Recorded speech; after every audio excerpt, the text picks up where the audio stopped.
जय श्री राम दोस्तों, स्वागत है आपका आज की वॉक पे चर्चा में। और यकीनन आज का चर्चा बिहार के चुनाव के नतीजों पर। तो पहली बात तो भाजपा को बहुत शानदार जीत के लिए बधाई। भाजपा एक हमेशा की तरह एक अच्छी मशीन की तरह उन्होंने काम किया ग्राउंड पे रिसोर्सेज से, और प्रूव किया कि why it is an unbeatable combination. But उससे ज़्यादा चिंता का विषय ये है कि विपक्ष ने क्या किया और क्या विपक्ष अपनी गलतियों से सबक सीखेगा। ये बहुत इंपॉर्टेंट विषय है भारत की लोकतांत्रिक व्यवस्था के लिए, क्योंकि बिहार ने हमेशा देश को राह दिखाई है, आज नहीं हजारों सालों से। और ये चुनाव भी एक नई राह का द्योतक है कि परिवारवाद के खिलाफ, भ्रष्टाचार के खिलाफ, अपराधियों के खिलाफ, जात वोट बैंक की राजनीति के खिलाफ ये जनता ने बहुत जबरदस्त मैंडेट दिया है कि आप सिर्फ नेगेटिव राजनीति नहीं कर सकते, आप सिर्फ वोट चोरी, हल्ला गुल्ला, ये भी गलत है वो भी गलत है नहीं कर सकते, आप झूठे वादे नहीं कर सकते, आप जनता को बेवकूफ नहीं समझ सकते, वोटर्स को बेवकूफ समझकर अनाप शनाप वादे नहीं कर सकते, आप कुछ भी कह के बच के नहीं निकल सकते। जवाबदेही तय होगी और जवाबदेही जनता तय करेगी और जवाब भी देगी। उससे भी ज्यादा चिंता का विषय ये कि आज अगर आप देखेंगे तो क्या हुआ इस पूरे चुनाव में। विपक्ष की जो पूरी की पूरी राजनीति थी, पूरा का पूरा जो ध्रुवीकरण था, वो परिवारवाद के साथ था। तेजस्वी यादव, राहुल गांधी और भाजपा की तरफ से उतरे थे एक से एक धुरंधर। क्या नेता, Delhi CM, UP CM Shivraj Singh, Nadda ji और मोदी जी तो लीड कर ही रहे थे।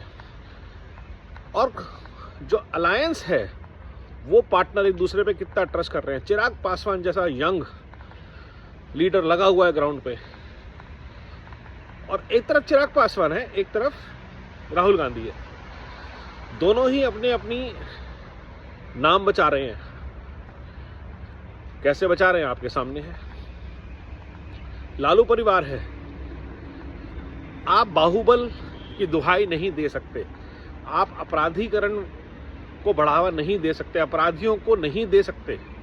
ये देश की राजनीति को समझना पड़ेगा, राजनीतिज्ञों को समझना पड़ेगा। और क्या मैसेज है ये चुनाव आने वाले बंगाल, यूपी, देश के अन्य चुनावों के लिए क्या संदेश देते हैं कि देश का मतदाता जब जागरूक होता है, सही मुद्दों पे चुनता है, वोट करता है, धर्म जात की राजनीति से ऊपर उठ के वोट करता है, तो वो कैसे वोट करता है। हाँ, जो हथकंडे सबने अपनाए, भाजपा ने भी अपनाए, जीतना इंपॉर्टेंट है। आप लोगों को लेकिन बेवकूफ थोड़ी बना सकते हैं कि हाँ जी वोट चोरी हो गया, वोट चोरी हो गया, वोट चोरी हो गया। पागल है लोग, बेवकूफ है। वोट बैंक की राजनीति इतने सालों से कौन कर रहा था? किसने गलत लोगों को हर जगह बसा के वोट बैंक की असली चोरी शुरू की थी? ऐसा यार होना चाहिए। देश का बच्चा बच्चा समझ रहा है और आप किसमें लगे हैं? मोदी जी को गाली गलौज करने में। जब तक आप पॉजिटिव राजनीति शुरू नहीं करते कि what is the alternate that you are offering to the nation, to the state, लोग आपकी बात नहीं सुनेंगे, आपके एब्स नहीं देखेंगे, आपकी swimming pool, karate, cooking, puncture लगाना, कुलीगिरी सब धरी रह जाएगी। आप टी शर्ट पहन लीजिए, आप अंग्रेजी बोल लीजिए, आप गोरी मेमों से शादी कर लीजिए, किसी चीज का फर्क जनता पे नहीं पड़ता। भारत आज कर्म योगियों के साथ खड़ा है, कर्म योगियों का सम्मान कर रहा है। तो मैथिली ठाकुर जैसे आत्मनिर्भर स्वावलंबी कलाकार को भी जिता रहा है, जो पॉजिटिव बात कर रहा है, सनातन की बात कर रहा है, भारत निर्माण की बात कर रहा है, अच्छे विचार दे रहा है देश और समाज को, उसके साथ जनता, वोटर खड़ा है। और ये विपक्ष को समझना पड़ेगा, उनको परिवारवाद से ऊपर उठना पड़ेगा। राहुल गांधी का राजनीति में क्या इंटरेस्ट है वो सबको पता है। टाइम पास है, तो कहीं ना कहीं कांग्रेस को अपने आप को अगर बचाना है तो गांधी परिवार से खुद को दूर करना पड़ेगा।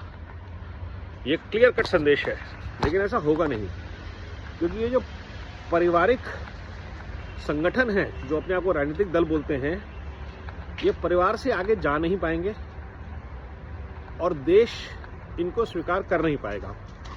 ये संदेश स्पष्ट है, बिल्कुल आईने की तरह स्पष्ट है कि परिवारवाद से पोषित भ्रष्ट पार्टियां देश का भविष्य नहीं है। और ये वार्निंग बेल्स हैं अखिलेश यादव के लिए भी, अब्दुल्ला के लिए भी, ममता बनर्जी के लिए भी, कि अगर आप संगठन देश, समाज, राज्य को मजबूत करने के लिए खड़ा कर रहे हैं, चला रहे हैं, तो आपके लिए शायद जगह हो। और यही वेव अभी बंगाल को हिट करेगी, क्योंकि देश चाह रहा है कि गवर्नेंस के ऊपर ध्यान दिया जाए, देश चाह रहा है कि अच्छी स्कीम्स के इम्प्लीमेंटेशन के ऊपर ध्यान दिया जाए, भारत निर्माण की ओर ध्यान दिया जाए, ओछी राजनीति को त्यागा जाए। और अगर विपक्ष ये नहीं कर पा रहा तो विपक्ष को बदलना पड़ेगा। और यहाँ पे आती है जन स्वराज जैसी पार्टी की भूमिका। जो बिहार का केजरीवाल बनने चले थे, स्ट्रेटेजिस्ट होने में, और खुद जैसे कि कहा जाता है कि आप पार्टी हैं कि ब्रोकर, ब्रोकर से पार्टी बनने का सफर जन स्वराज ने देखा, प्रशांत किशोर ने देखा, और नतीजा हम सब ने देखा। बकवास करने में और जमीन पे हकीकत में काम करने में कितना फर्क है। जनता ने उसे निकाला क्योंकि वो इन सब दलों की तरफ से खेल चुका है। कभी वो कांग्रेस की तरफ से स्ट्रेटेजिस्ट था, कभी बीजेपी, कभी ममता बनर्जी। तो असल में प्रशांत किशोर कौन है किसी को समझ नहीं आया, और जनता ने उसे नकार दिया। आपकी इमेज, आपके कर्म बहुत मैटर करते हैं। अब आप उनको वोट कटुआ बोल लीजिए, जो मर्जी बोल दीजिए, बट फैक्ट ये है कि जन स्वराज पार्टी को 0 वोट मिले हैं, कांग्रेस को 2-3 सीटें मिली हैं। राहुल गांधी के ऊपर एक तमाचा है, ये परिवारवाद की राजनीति के ऊपर बहुत बड़ा तमाचा है ये, और कहीं ना कहीं विपक्ष के लिए बहुत बड़ा संदेश कि अगर आप अपनी ओछी, नेगेटिव, अपराध, भ्रष्टाचार से पोषित पारिवारिक राजनीति से ऊपर नहीं उठ पा रहे हैं और देश को विकल्प मिलेगा तो देश उस विकल्प को चुनेगा। जहां विकल्प मिलेगा उसको चुनेगा, और आज की डेट में वो विकल्प सिर्फ और सिर्फ भाजपा है। ये बहुत अच्छी बात है भाजपा के लिए, लेकिन देश के लिए चिंता का विषय है, क्योंकि लोकतंत्र के लिए एक अच्छा विपक्ष होना बहुत जरूरी है। मैंने अपनी पहली कुछ चर्चाओं में कभी जिक्र किया है कि वो विपक्ष देने की जिम्मेदारी किसकी है। आज हर पार्टी में बहुत से नेता हैं जो उस पार्टी से दुखी हैं, परिवारवाद से दुखी हैं उस पार्टी में, लेकिन वो भाजपा में नहीं आ सकते।